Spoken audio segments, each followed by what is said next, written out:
শুভেচ্ছা,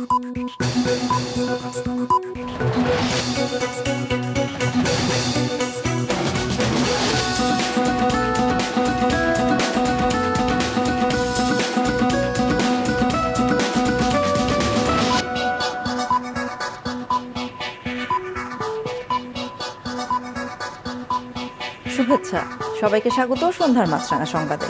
আপনাদের সঙ্গে আছি আমি খালেদা আক্তার। শুরুতেই জানিয়ে দিচ্ছি গার্ডিয়ান লাইফ ইন্স্যুরেন্স সংবাদ শিরোনাম। ৩ বছর বন্ধ থাকার পর ফের কর্মী যাবে মালয়েশিয়ায়। কাল এ বিষয়ে সমঝোতা স্মারক সই হবে। প্রবাসী কল্যাণমন্ত্রী জানিয়েছেন, এই অর্থ বছরে ৯ লাখ কর্মী বিদেশে যাবে বলে আশা করা হচ্ছে। আজ এক অনুষ্ঠানে বিমান ভাড়া ২-৩ গুণ বৃদ্ধি পাওয়া নিয়েও ক্ষোভ জানান তিনি।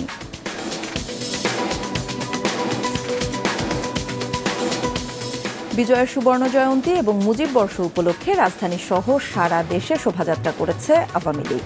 ঢাকায় এতে অংশ নেন হাজারো নেতাকর্মী। ইঞ্জিনিয়ার্স ইনস্টিটিউশন থেকে শুরু হয়ে শোভাযাত্রা শেষ হয় ধানমন্ডি ৩২ নম্বরে।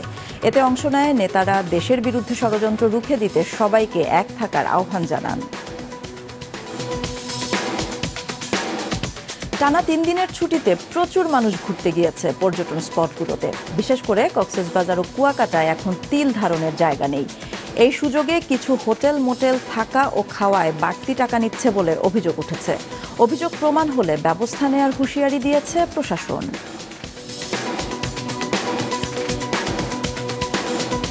শুনছিলেন শিরোনাম, এবার বিস্তারিত।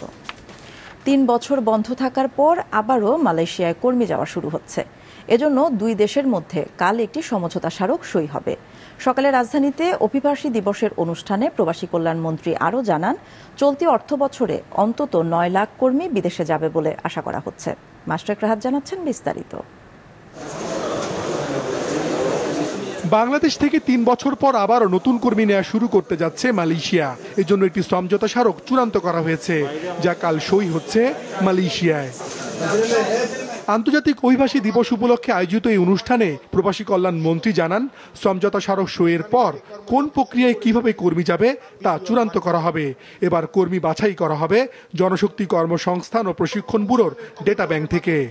কালকে একটা দস্তখত হবে এমওইউ, আর তারপর থেকে তো পর্যায়ক্রমে আপনাদের বিভিন্ন ওই কুটিরাতি জিনিস কথাগুলি আমরা সব সর্ট আউট করে নিলে মালয়েশিয়া যাওয়ার ব্যবস্থা একটা হবে। মার্কেটটা কিন্তু বাংলাদেশ সাইড থেকে ওপেন রাখতে চাই। বাকি নির্ভর করে ওনাদের কিন্তু ব্যবসায়িক মেধা আর দক্ষতার উপরে। আমরা আশা করছি সকল রিক্রুটিং এজেন্সি কম খরচে মালয়েশিয়াতে লোক যাতে পাঠাতে পারে সেই ব্যবস্থা যেন করা হয়। আমরা এখানে কোনো সিন্ডিকেট চাই না। সম্প্রতি বিদেশে কর্মসংস্থানে গতি বাড়লেও উড়োজাহাজের ভাড়া ২ থেকে ৩ গুণ বাড়ায় বিপাকে পড়েছেন প্রবাসী কর্মীরা। এই বিষয়টি নিয়ে ক্ষোভ জানিয়ে সমস্যার সমাধানের আশ্বাস দেন পররাষ্ট্র ও প্রবাসী কল্যাণ মন্ত্রী। বছরের শেষে জুন মাসে গিয়ে আমি তো আশা করছি যে ৯ লাখ ৯.৫ লাখ মানুষ কিন্তু বিদেশে গমন করবে। মিডল ইস্টে যে সমস্ত কর্মজীবী জনগণ যাচ্ছেন তাদের বিমান ভাড়া কয়েক গুণ বাড়িয়ে দেওয়া হয়েছে, ৪০,০০০ থেকে ১ লাখের অধিক। এটা কোনোভাবে গ্রহণযোগ্য না। আমি ইতিমধ্যে এটাকে সহনীয় পর্যায়ে আনার জন্য আমাদের বিমান প্রতিমন্ত্রীকে অনুরোধ করেছি এবং মাননীয় প্রধানমন্ত্রীকে বলেছি এই ব্যাপারে হস্তক্ষেপ করার জন্য। অর্থনীতিতে অবদান রাখায় ৫৭ জন প্রবাসী বাংলাদেশিকে বাণিজ্যিক গুরুত্বপূর্ণ ব্যক্তি বা সিআইপি হিসেবে স্বীকৃতি দেওয়া হয় অনুষ্ঠানে। মাশরাক রাহাত, মাছরাঙা সংবাদ, ঢাকা। কক্সবাজার ও কুয়াকাটা সমুদ্র সৈকতে পর্যটকদের ঢল নেমেছে। তাদের জায়গা দিতে হিমশিম খাচ্ছে হোটেল মোটেলগুলো। এই সুযোগে অনেকেই বাড়তি ভাড়া নিচ্ছে, এমন অভিযোগ পর্যটকদের। খাবারের দোকানগুলো নিচ্ছে অতিরিক্ত দাম। এতে ভোগান্তিতে পড়েছেন পর্যটকরা। ডেস্ক রিপোর্টে বিস্তারিত। টানা ৩ দিনের ছুটিতে ব্যাপক পর্যটন সমাগম হয়েছে কক্সবাজার ও কুয়াকাটা সমুদ্র সৈকতে। এত মানুষের নিরাপত্তা দিতে বেগ পেতে হচ্ছে ট্যুরিস্ট পুলিশ ও লাইফগার্ড কর্মীদের। ব্যবসা ভালো হওয়ায় খুশি হোটেল মোটেল ও পর্যটন ব্যবসায়ীরা। তারা জানান, কক্সবাজারে হোটেল মোটেল, গেস্ট হাউস ও কটেজে ধারণ ক্ষমতা ১.৫ লাখের মতো। পর্যটন সংখ্যা আরো বেশি, তাদের কক্ষ দিতে হিমশিম খেতে হচ্ছে। আসে দেখতে পাই যে এখানে কোনো বাসাও পাওয়া যায় না, যে হোটেল আর সবগুলোই বুকিং হয়ে গেছে। বাধ্য হয়ে দ্বিগুণ টাকা দিয়ে নিতে হচ্ছে। আর যে খাবার ব্যাপারে বলতে গেলে আসলে দ্বিগুণ টাকা থেকেও বেশি টাকা দিয়ে খেতে হচ্ছে। বিপুল সংখ্যক পর্যটকের আগমনকে ঘিরে কিছু হোটেল মোটেলে রুম নিতে বাড়তি ভাড়া দিতে হচ্ছে, খাবারেও গুনতে হচ্ছে অতিরিক্ত টাকা। এতে ভোগান্তিতে পড়েছেন পর্যটকরা। হোটেলের দাম তুলনামূলক একটু বেশি, খাবার দাবারও তুলনামূলক একটু বেশি। অন্য টাইম থেকে একটু এই হোটেলের ভাড়াটা অনেকটাই বেশি রাখছে যে আমরা 3 দিনের জন্য আসছি, যেখানে সেটা 500 টাকার হোটেল সেটা 1500 টাকা চাইতেছে, 2000 টাকা চাইতেছে। এখানে কোনো জায়গায় হোটেল পাই নাই। লাস্ট আমরা বার্মিস মার্কেট ওইখানে গেছি, ওইখানে আমরা ওই জায়গায় আমরা আগে ছিলাম যে 300 টাকা 350 টাকা দিচ্ছিলাম, কিন্তু ওই ভাড়া 3000 টাকা নিছে আমাদের থেকে। অনেক হোটেলে ভাড়ার চার্ট না থাকায় পর্যটকরা সাময়িক ভোগান্তির শিকার হচ্ছেন। এ বিষয়ে ব্যবস্থা নেয়ার কথা জানান হোটেল মালিক সমিতি। প্রশাসনের পক্ষ থেকেও নেওয়া হচ্ছে ব্যবস্থা। কক্সবাজার বাংলাদেশের পর্যটনের রাজধানী, সেই রাজধানীতে যদি আমরা প্রত্যেককে ওয়েলকাম করতে চাই তাহলে অবশ্যই আমাদের যৌক্তিক পর্যায়ে থাকতে হবে, এবং যৌক্তিক পর্যায়ে রাখতে জেলা প্রশাসন কাজ করছে, এবং যেখানে অসঙ্গতি পাবো আমরা সেগুলি আমরা আইনের আওতায় নিয়ে আসবো। কিছু ছোট ছোট হোটেল তারা যারা ভাড়া নির্ধারিত করে নাই, তারা হয়তো বা কিছু টাকা বেশি নিয়েছে, সেটাও আমাদের হোটেল মালিক সমিতির নজরদারিতে আছে। পর্যটকদের ভোগান্তি দূর করতে যথাযথ ব্যবস্থা নেওয়ার দাবি ভ্রমণ পিপাসুদের। হাসান মেহেদি, মাছরাঙা নিউজ ডেস্ক। রাজধানী সহ সারা দেশে বিজয় শোভাযাত্রা করেছে ক্ষমতাসীন দল আওয়ামী লীগ। দুপুরে বর্ণাঢ্য এই শোভাযাত্রা রাজধানীর সোহরাওয়ার্দী উদ্যান সংলগ্ন ইঞ্জিনিয়ার্স ইনস্টিটিউশন প্রাঙ্গণ থেকে শুরু হয়। ঢাকা সহ সারা দেশের বিভিন্ন স্থান থেকে ছোট ছোট মিছিল নিয়ে বিজয় সুবর্ণ জয়ন্তী ও মুজিব শতবর্ষের শোভাযাত্রায় যোগ দিতে আসেন আওয়ামী লীগের নেতাকর্মীরা। ব্যানার, ফেস্টুন, প্লাকার্ড হাতে জয় বাংলা স্লোগান দেন অংশগ্রহণকারীরা। তারা বলছেন আগামীর বাংলাদেশ হবে সমৃদ্ধি আর অর্থনৈতিক মুক্তির। আমাদের স্বাধীন দেশে বাস করতে পেরে আমরা গর্বিত। আমরা এটা সাক্ষী রেখে যেতে চাই পরবর্তী প্রজন্মের কাছে, ওরা যখন 100 বছর স্বাধীনতা পালন করবে। জননেত্রী শেখ হাসিনার হাতকে শক্তিশালী করার জন্য সগৌরবে আমরা মাঠে এসেছি। আওয়ামী লীগের বর্ষীয় নেতা আমির হোসেন আমু বিজয় শোভাযাত্রার উদ্বোধন করে বলেন, বাংলাদেশের বিরুদ্ধে ষড়যন্ত্র থেমে নেই, তাদের রুখে দিতে সবাইকে এক থাকতে আহ্বান জানান তিনি।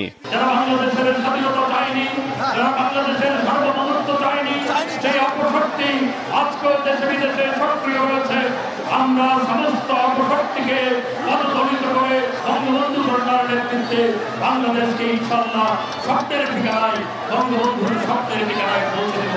বঙ্গবন্ধু কন্যা শেখ হাসিনার নেতৃত্বে আজকের দিনও সকল জাতীয় আন্তর্জাতিক ষড়যন্ত্রকে ছিন্ন ভিন্ন করে এই বাঙালি জাতি মুক্তিযুদ্ধের চেতনার এই মানুষরা এগিয়ে যাবেই যাবে।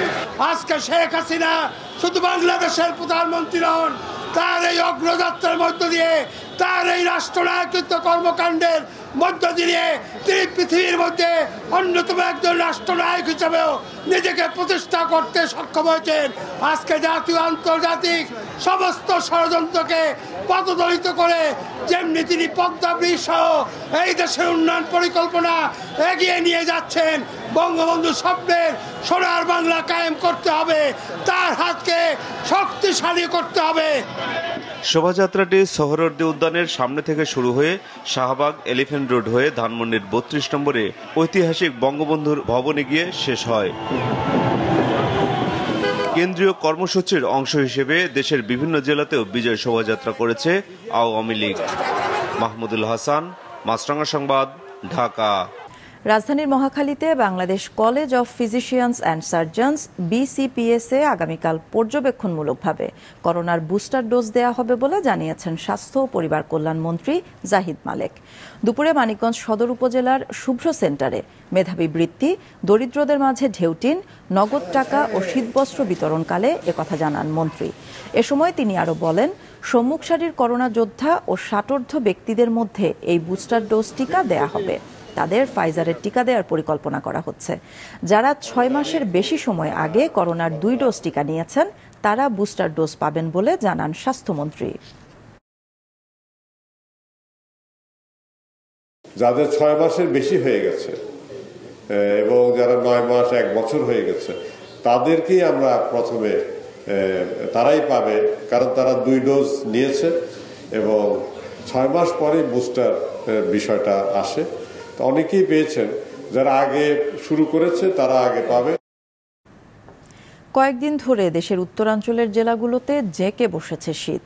আজ দেশের সর্বনিম্ন তাপমাত্রা রেকর্ড করা হয়েছে পঞ্চগড়ের তেঁতুলিয়ায় 9.4 ডিগ্রি সেলসিয়াস। সকাল থেকে দুপুর পর্যন্ত কুয়াশায় ঢাকা থাকে চারিদিক। ঠান্ডা বাতাসের কারণে তীব্র শীত অনুভূত হয়।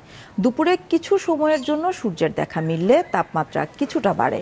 এরই মধ্যে শীতে বিপর্যস্ত হয়ে পড়েছে সাধারণ মানুষের জনজীবন। বেশি বিপাকে পড়েছেন খেটে খাওয়া মানুষ। এদিকে শীতের কারণে উত্তরাঞ্চলের হাসপাতালগুলোতে বাড়ছে নিউমোনিয়া ও ডায়রিয়া সহ ঠান্ডাজনিত রোগীর সংখ্যা। আজ 18 ডিসেম্বর পাবনা মুক্ত দিবস। 1971 সালের এই দিনে পাবনা কালেক্টরেট ভবনে বাংলাদেশের পতাকা উড়িয়ে এই জেলাকে আনুষ্ঠানিকভাবে হানাদার মুক্ত ঘোষণা করা হয়। রাতুল ইসলাম সুমনের ক্যামেরায় প্রতিনিধি শহীদুল ইসলামকে সাথে নিয়ে উৎপল মির্জার রিপোর্ট। মহান মুক্তিযুদ্ধে শতবর্ষের প্রাচীন জেলা পাবনার রয়েছে এক গৌরবময় ইতিহাস।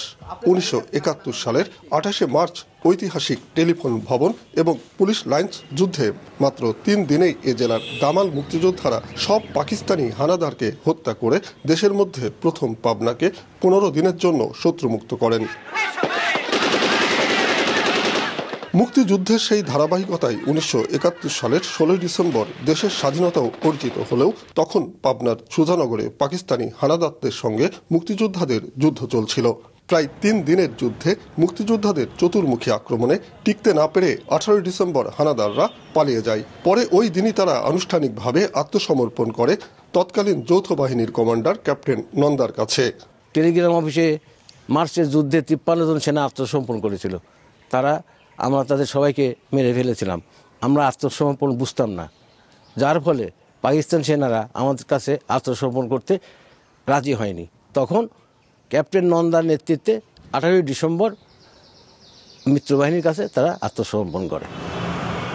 এ খবরে উৎফুল্ল মুক্তিযোদ্ধা সহ হাজার হাজার মুক্তিকামী মানুষ বিজয়ের আনন্দ আর উচ্ছ্বাসে পাবনা কালেক্টরেট ভবনে এসে সমবেত হন।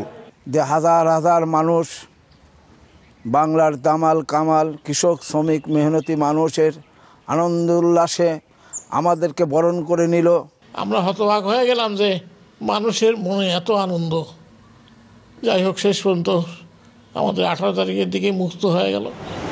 সেখানে পাকিস্তানি পতাকা পুড়িয়ে স্বাধীন বাংলাদেশের পতাকা উত্তোলন করে পাবনাকে আনুষ্ঠানিকভাবে হানাদার বাহিনী মুক্ত ঘোষণা করেন তৎকালীন জেলা প্রশাসক ও মুজিবনগর সরকারের সংস্থাপন সচিব নুরুল কাদের খান। 18 তারিখের মধ্যেই আমাদের পাশ থেকে যে যারা শহীদ হয়ে গেছেন, যাদের আমরা তাদের রক্ত দিয়ে দেশের 18 তারিখ অর্জন করেছি। আনন্দ উল্লাস করছি, কিন্তু অনেক আমাদের বন্ধু আত্মীয় স্বজন মারা গেছে, তাদেরকে আমরা খুব স্মরণ করি। পাবনাবাসী 18 ডিসেম্বরের দিনে যে আনন্দ উৎফুল্ল ছিল, সেই আনন্দ উৎফুল্ল ভিতরে আবার পাবনাবাসীদের মাঝে ফিরে আসুক, স্বাধীনতার চেতনা তাদের ভিতরে ফিরে আসুক। সামরিক অথবা মিত্রবাহিনীর সাহায্য ছাড়াই এ জেলার মুক্তিযোদ্ধারা অসীম সাহসের সাথে পরাজিত করেছে পাকিস্তানি হানাদার বাহিনী ও তাদের দোসরদের। উৎপল মির্জা, মাছরাঙা সংবাদ, পাবনা। করোনা পরীক্ষা এবং কোয়ারেন্টিন নিয়ে নিউজিল্যান্ডে বেশ বাজে সময় কাটছে বাংলাদেশ দলের ক্রিকেটারদের। বিসিবি সভাপতি বলছেন 21শে ডিসেম্বর আবারও করোনা পরীক্ষা হবে, আর সিরিজ বাতিলের কোনো সুযোগ নেই বলেও জানিয়েছেন তিনি। তবে এই সফরের কারণে বিপিএল এর ফরম্যাট নিয়ে ভাবতে হচ্ছে বোর্ডকে। শাকির রুবেনের রিপোর্ট। নিউজিল্যান্ডের বিপক্ষে বাংলাদেশের 2 টেস্টের সিরিজ শুরু হওয়ার কথা আগামী বছরের প্রথম দিন থেকে। কন্ডিশনের সাথে খাপ খাওয়াতে 10 ডিসেম্বর নিউজিল্যান্ডে পৌঁছায় ক্রিকেটাররা। তবে সেখানে যাওয়ার পথে ওমিক্রন সংক্রমিত ব্যক্তির সংস্পর্শে থাকায় করোনা নেগেটিভ হওয়ার পরও আবারও রুম কোয়ারেন্টিনে যেতে হয়েছে ক্রিকেটারদের। 21 তারিখ আবার আমরা জানতে পারবো, আবার টেস্ট করবে, করে যদি নেগেটিভ হয় তাহলে আশা করা যাচ্ছে যে 21 তারিখে নেগেটিভ হলে তারা আবার ওই কোয়ারেন্টাইন থেকে বেরোবে, ওরা ওদের মতো প্র্যাকটিস করতে পারবে, সব কিছু করতে পারবে। অনেক প্লেয়াররা চিন্তা করছিল যে চলে আসা যায় কিনা, সিরিজটা বাদ দেওয়া যায় কিনা। আসলে এটার কোনো সুযোগ নেই। ঘরে বাইরে মিলিয়ে 2022 সালে বেশ ব্যস্ত সূচি ক্রিকেটারদের। এই যেমন নিউজিল্যান্ড থেকে ফিরেই ক্রিকেটাররা মাতবে বিপিএলে। এরপর আফগানিস্তানের বিপক্ষে হোম, দক্ষিণ আফ্রিকার বিপক্ষে অ্যাওয়ে, ঘরের মাঠে শ্রীলঙ্কা, তারপর আয়ারল্যান্ডে গিয়ে সিরিজ, সেখান থেকেই ওয়েস্ট ইন্ডিজ ট্যুর, তারপর পাকিস্তানের আয়োজনে এশিয়া কাপ, অস্ট্রেলিয়ায় গিয়ে টি-20 বিশ্বকাপের পর বাংলাদেশের বছরটা শেষ হবে ভারতের বিপক্ষে ঘরের মাঠে সিরিজ দিয়ে। এমন সূচিতে তাই যেমন চিন্তিত বিসিবি, তেমনি বিপিএল এর ফরম্যাট নিয়েও দ্বিতীয়বার ভাবতে হচ্ছে বোর্ডকে। সমস্যাটা হচ্ছে এখন বিপিএল একটা হতে পারে যারা ওখানে আছে ওদেরকে বাদ দিয়ে বিপিএল চালু হয়ে যাবে। বাদ দেওয়া মানে বলছি যে ওরা খেলবে না হয়তো, কিন্তু তারা জয়েন করবে এবং তাদের পেমেন্টটা পাবে। আরেকটা হতে পারে 3টা ভেন্যুর জন্য আমাদের 6 দিন ট্রাভেলিং আছে, হয়তো ভেন্যু একটা কমালে তো আমরা 2 দিন সেভ করতে পারি। থার্ড হচ্ছে 6টার জায়গায় 5টা টিম করলে আমরা আবার 4-5 দিন সময় পাই। তাই মাঝের বিপিএল নিয়ে একটু বেশি চিন্তা করতে হচ্ছে বাংলাদেশ ক্রিকেট বোর্ডকে। শাকির রুবেন, মাছরাঙা সংবাদ, ঢাকা। দর্শক, আজ রাত 11:45 দেখবেন অনিয়ম নিয়ে মাছরাঙা টেলিভিশনের নিয়মিত আয়োজন উন্মোচন। আজ রয়েছে কি হচ্ছে ক্রিকেটে। লাখো তরুণের উৎসাহ আর অগণিত সমর্থকদের উচ্ছ্বাস ক্রিকেটকে করে তুলেছে দেশের 1 নম্বর খেলা। তবে খেলায় সাফল্যের উচ্ছ্বাসগুলো চাপা পড়ে যাচ্ছে আরও বড় সব হতাশার গ্লানিতে। ঘরোয়া ক্রিকেটে একের পর এক কলঙ্কের খবর আর বিশ্বমঞ্চের সব ফরম্যাটেই লজ্জার ফলাফল। এসব নিয়ে কোন পথে বাংলাদেশের ক্রিকেট?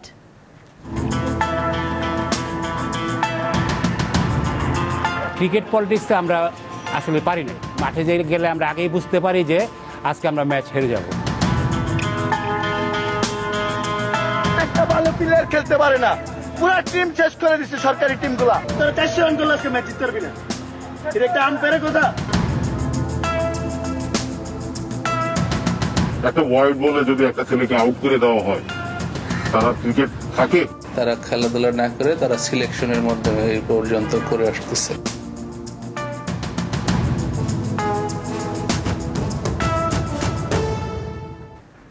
এবার একটি বিষয়ে দৃষ্টি আকর্ষণ।